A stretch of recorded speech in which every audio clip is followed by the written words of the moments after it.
Hey everyone, Caleb with Antique Book Collective, and today I'm getting to you guys with something that you're probably really worried about if you're just starting out on eBay, and that is how do you get your first actual sale on eBay? So right off the bat, I'm just going to say this is a list sort of video. I'll dive into things a little bit, but basically it's just going to be bullet point list. So first off, this is the overarching thing, and that's just take your time, guys. When you're making your listings, take your time, and also don't expect to have things sell overnight. I am not saying you will not have things sell overnight. It happens all the time to me and to lots of other sellers. It even happens to new people just like you guys, but you shouldn't expect that. Honestly, best case scenario, expect it to sell within a week, like in a best case scenario, and even then, I'm going to tell you guys, it doesn't even sell in a week sometimes. I have some books that I haven't sold over a couple of years. I think the longest I've ever held a book was like a year and a half before it finally sold, but that is something you guys should definitely think about. So with that said, what should you be doing when you are listing your books to make sure that you're taking your time and doing it right? Because doing it right is the important thing. So the first thing is find comps. So what are comps? Comps are comparable items. So if you're selling books like me, it is find a book from the same year, hopefully in similar condition or maybe worse, maybe better, really depending. Basically, you just have to find something like your book. So what I would recommend for you guys to do as new sellers is try to undercut whoever has your same item. So in my book scenario, so let's say someone has a book in very good condition. I have a book just like it. They're selling it for 20 bucks. If I was a brand new seller, I'd be selling it for $18. I know that's a pretty substantial undercut, but doing so would ensure that your book sells a little bit faster. And when you get a faster sale, there is a lot of good stuff for that for you guys, which I'll dive into later. But long story short, you guys do want to get as many sales as fast as you can, especially when you're starting out. Again, I'll dive into that more in a little bit. So next thing that you guys want to do when you're making your listing, so you already have your comp, you already have a rough price, what you want to do. So the next thing you want to do is make a great title for your listing. So if you find your comp, you can actually do a whole sell new thing. It's going to be underneath the photo on the listing itself, and it'll say sell new. You can just click that and it'll copy over a lot of the information. You'll have to make a few changes most likely, but odds are if you do that, the title will already be pretty good. However, you might want to tweak the title a little bit. I'm not saying you should, I'm not saying you have to. It really depends on how good the title is. But if you are looking at the title and if it has all the keywords you think you really need to have in it, then you should probably not touch it. But that being said about keywords, don't do keyword stuffing. Yes, you should stuff a few keywords in, but don't make it obvious that you're stuffing keywords. So things that I have in my antique books that I sell, I say the year that it was published, I say the title, I say the author, I sometimes will say if it's a hardcover, paperback, leather, all those sort of things, and I'll also say like a publisher sometimes. I'll say if it's a first edition, I'll say if it's signed, all those things. And obviously I can't say that all in one title because there is a limit on how much stuff you can put in a title, but that is something you definitely want to keep in mind. Make sure that your title is as good as it can be, guys. Otherwise, you probably will never get your sales. So next thing up is get some great photos for your books. So for me, with my books that I sell and I list, I like to get quite a few different angles. So just to, excuse me for a sec. Ugh. So let's say this is one of my books right here. So I like to get this is the front cover, let's pretend. So I like to get a picture of the front cover, and that is make sure it's straight on, make sure it's not at an angle, all that sort of stuff. Then I get a picture of the spine, then I get a picture of the back cover, and that's just because for me with antique books, those things do get worn. And if you guys sell non-antique books, it might be worth doing that as well because again, covers do get worn.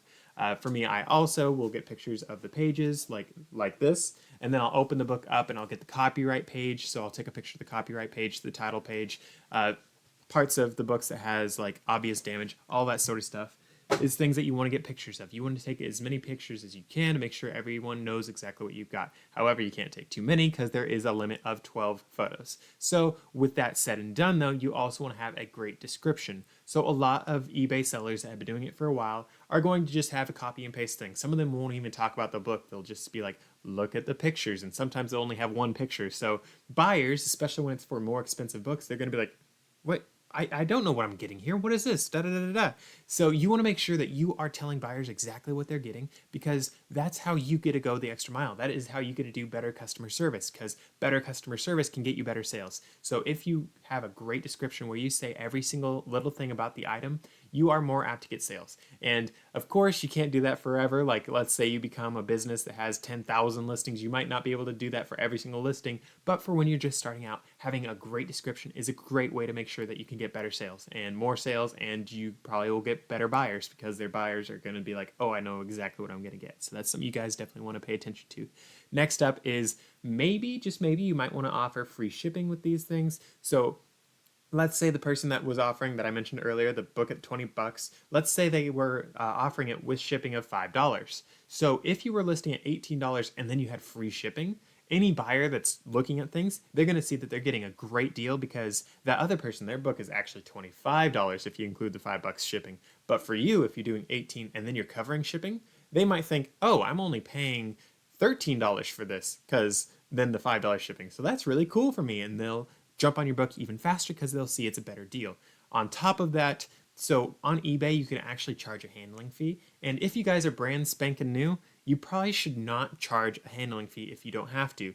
And again, with the whole shipping thing, you probably shouldn't do that if you don't have to. If you do have to do it for your margins, then of course charge those things. But if you really want to get more sales right from the get-go, make as many things as affordable as you can because that makes it so more buyers can get to you. And again, I'll talk about that in a little bit. So next up, after shipping though, be sure to promote your listing if possible. So once you get all your listing done, so you got your description, your photos, all that sort of stuff, at the bottom, it'll actually have a promote listing thing.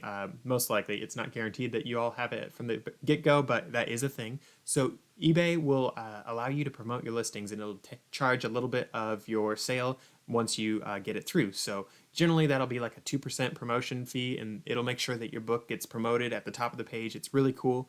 And you can actually offer eBay more than just 2%. I've had some books that I've listed and I've offered like eBay like 15% to get it sold with a promoted listing. That is a lot more than I recommend you guys do, but maybe go to 4% or 6% or something like that, depending on how bad you want the sale and how big your margins are. Again, don't make it too big if it cuts into your profits and actually makes it so this book sells at a loss, because if you're selling books like me, it really is hard to actually sell a book at a loss if you're selling it for a good price. So and if you're getting it for a good price at the beginning. So with all that said and done, on to the next thing. So send offers to buyers is the next important thing. So you cannot send offers to buyers willy-nilly. You actually do have to wait until that prompt sort of pops up on eBay. So check on your eBay account like multiple times a day if you're brand spanking new and if you really want to close some sales. So when you are doing that, just click on over to your active listings. And if you have active listings that actually have a couple watchers on it, you can sometimes send offers out to those watchers. And those watchers will get those offers. And if you're doing a good enough offer, they will jump on that offer and they'll buy your book. And again, this is just like the other things. Make sure you're not sending offers that makes it so you lose money. Make sure you still have some profit in there. But it's a great way to close some awesome deals and get some sales. And with all that said and done, on to the next tip, which is actually more work for you guys, and that is actually to list more books. Believe it or not, when you list more books or whatever else you're selling, it can actually help you get sales to the things you already have listed, and to those new things can also get sold as well. I know it sounds a little bit obvious. It's like, oh, well, you're putting more things in, of course you'll sell it.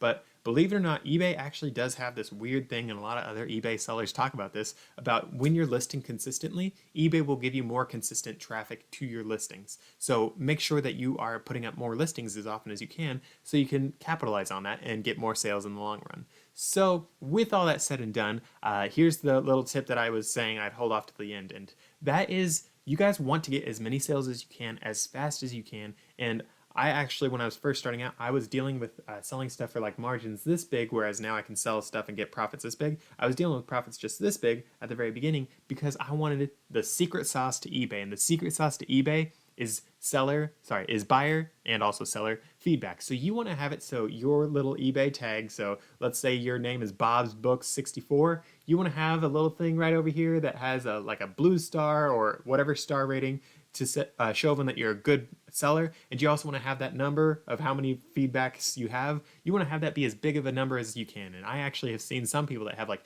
10,000 plus feedbacks. For me, I don't even have close to that many just yet, but I have enough feedback that I know that buyers will see that and see that I am a legitimate seller, because when you're brand spanking new, you won't have any feedback and people will be a little hesitant to buy from you because they're like, who is this guy? Is he going to steal my money? All that sort of stuff. So you guys want to be able to sell your stuff as fast as you can, as low as you can, because if you're selling it for a great deal, people might not pay attention as much to how long you've been on eBay and that sort of stuff.